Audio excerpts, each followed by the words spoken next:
Hello, I'm David Chaston with 90 at 9, brought to you by interest.co.nz. This week, get everything you need to know in 90 seconds at 9 o'clock with news of some sagging economic indicators in the US. But first, in Washington, congressional leaders said they were close to an agreement on a relief package that could be worth as much as $900 billion. But markets have heard the talk before and now want more than talk.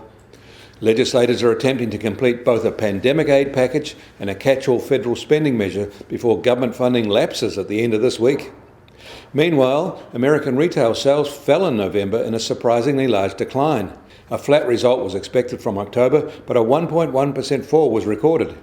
Every major category was weak, but car sales were the weakest. Economists said the decline was a warning sign that the economy was entering a rough patch and in need of the jolt from another round of government stimulus. Holiday season retail doesn't look promising this year. Meanwhile, the US December flash PMIs confirmed the downbeat mood. Their services sector PMI fell sharply, although it's still expanding. The factory sector held at a similar expansion level.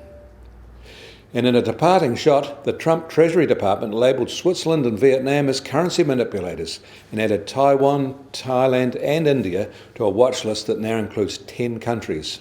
These are designations designed to hide flaws in US policies themselves. And yesterday we reported a strong rise in electricity production in China, but it seems it isn't enough. 2 provinces there have had blackouts overnight as electricity supply shortage leads to power rationing. In Australia, their advanced December PMI results reported an expanding services sector with momentum building. Their factory sector is expanding too. And the US Treasury 10-year yield will start today at just over 0.92%, and the price of gold is up by $7 to $1,854 an ounce. And oil prices are marginally higher today as well, just over $47.50 a barrel in the US, while the international price is up by 50 cents to $51 a barrel. And the Kiwi dollar is marginally softer at 70.8 US cents. Against the Australian dollar, we've also softened further to just on 93.6 Australian cents, and against the euro, we're down to 58.1 euro cents. That means our trade-weighted index is down by 20 basis points to 72.4. But the Bitcoin price has risen again and earlier touched a new all-time high of $20,890, a 7.9% leap from this time yesterday.